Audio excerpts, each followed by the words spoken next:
क्या आपको पता है आपका एक सिंपल गूगल सर्च आपको अरेस्ट करवा सकता है। सिर्फ अरेस्ट ही नहीं बल्कि आपको डेथ पेनल्टी या उम्र कैद जैसी सजा भी दिलवा सकता है।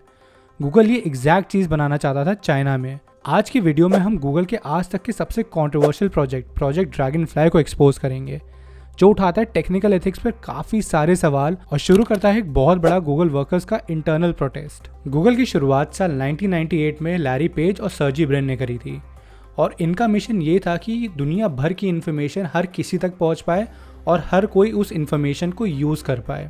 बट शायद इन दोनों को भी नहीं पता था कि इनकी बनाई हुई कंपनी ही इनके मिशन के अगेंस्ट चली जाएगी।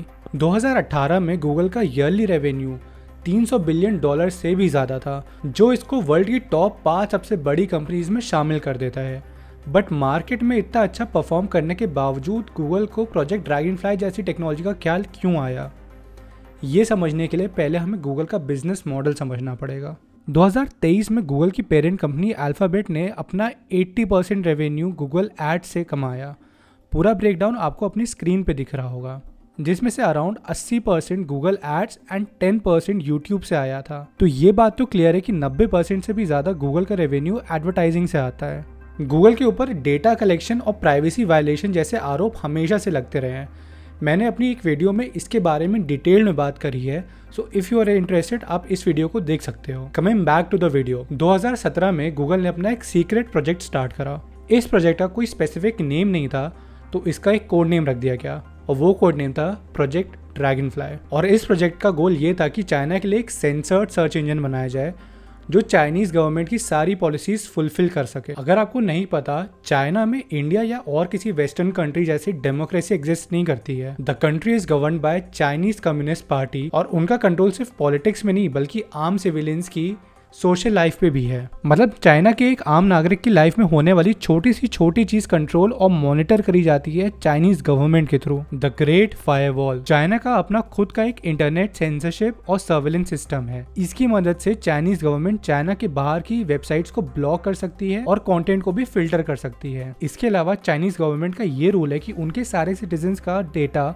लोकली सिर्फ चाइना में स्टोर होगा और जो भी रजिस्ट्रेशन होंगे वो रियल नेम से रजिस्ट्रेशन होंगे ताकि किसी को भी ट्रैक करा जा सके। इन शॉर्ट, चाइना की गवर्नमेंट के पास चाइना के इंटरनेट का फुल कंट्रोल है। प्रोजेक्ट ड्रैगन फ्लाई भी एक सर्च इंजन था जो चाइना की सारी पॉलिसीज को ध्यान में रखते हुए सिर्फ चाइना के लिए स्पेशली बनाया गया था। प्रोजेक्ट ड्रैगन फ्लाई आपके नॉर्मल गूगल सर्च इंजन से बहुत ज्यादा डिफरेंट था। आपका नॉर्मल गूगल सर्च इंजन आपको किसी भी इंफॉर्मेशन से रिलेटेड पूरा ओपन एक्सेस देता है। दूसरी जगह जहाँ Dragonfly highly censored content और गवर्नमेंट सर्वेलेंस के लिए बनाया जा रहा था और ये सीधा सीधा फ्री एक्सेस टू इन्फॉर्मेशन को वायलेट करता है। मैंने आपको इस वीडियो में बताया था कि कैसे गूगल का मेजॉरिटी रेवेन्यू एडवर्टाइजमेंट से आता है और गूगल का ड्रैगन फ्लाई के पीछे का मोटिव भी चाइना का मार्केट एक्सेस करना ही था। चाइना में ओवर 900 मिलियन इंटरनेट यूजर्स है, जो चाइना को इंटरनेट यूजर्स की लिस्ट में नंबर 1 स्पॉट में डाल देता है, followed by India at number 2 spot. Dragon fly के थ्रू गूगल चाइना में वापस से री एंटर कर पाता और इससे गूगल का रेवेन्यू एक्सपोनेंशियली बढ़ जाता bye running it's advertisement revenue. लेकिन अब आप सोच रहे होंगे कि आखिर इसमें गलत क्या है, तो चलो इसको एक रियल वर्ल्ड एग्जांपल से समझते हैं। मान लेते हैं इंडिया में भी चाइना जैसी स्ट्रिक्ट पॉलिसीज हैं। अब रिसेंट ईयर्स में काफी सारे गवर्नमेंट के अगेंस्ट प्रोटेस्ट हुए हैं। इसमें से एक प्रोटेस्ट था फार्मर्स प्रोटेस्ट। अगर आपने नोटिस किया होगा कि इस प्रोटेस्ट के बारे में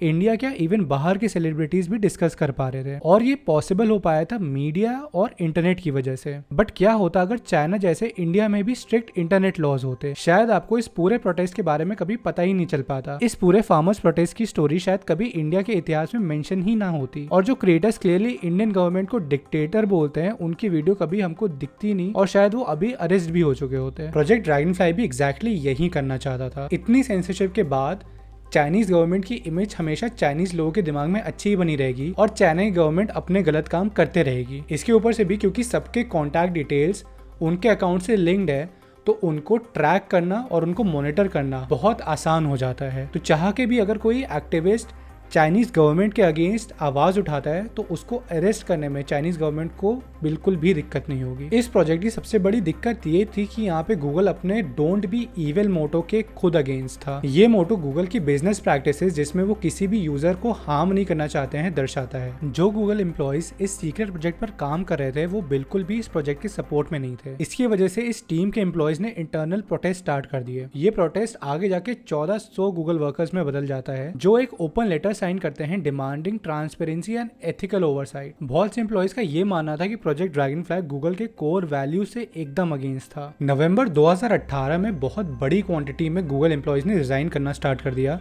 because they were not in the support of Dragonfly. अब इस इंटरनल प्रोटेस्ट की वजह से गूगल की हायर अथॉरिटीज काफी अटेंटिव हो गई एंड इवेंचुअली उन्होंने ड्रैगनफ्लाई नाम के इस सीक्रेट प्रोजेक्ट का डेवलपमेंट शट डाउन कर दिया। प्रोजेक्ट ड्रैगनफ्लाई तो शट डाउन हो गया बट यहाँ पे एक बहुत बड़ा सवाल उठ जाता है और वो सवाल ये कि क्या इंडस्ट्री जायंट्स के लिए हमारे राइट्स थोड़े भी मैटर करते हैं। और सिर्फ गूगल ही वो पहली कंपनी नहीं है जिसने ऐसा कुछ अटेम्प्ट करा हो। फॉर इंस्टेंस एप्पल ने अपने चाइनीज यूजर्स का iCloud डेटा चाइना में मूव कर दिया जिससे अगेन चाइनीज गवर्नमेंट का फुल कंट्रोल उस डेटा पे है। ड्रैगनफ्लाई के केस से ये हाईलाइट हो जाता है कि बड़ी कंपनीज इंसानों को बस एक नंबर की तरह देखती हैं और ये शायद 2 बार भी नहीं सोचेंगी आपकी राइट्स या फिर आपकी जिंदगी को खतरे में डालने में।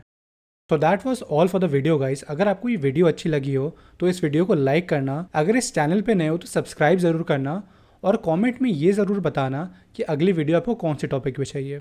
Thank you.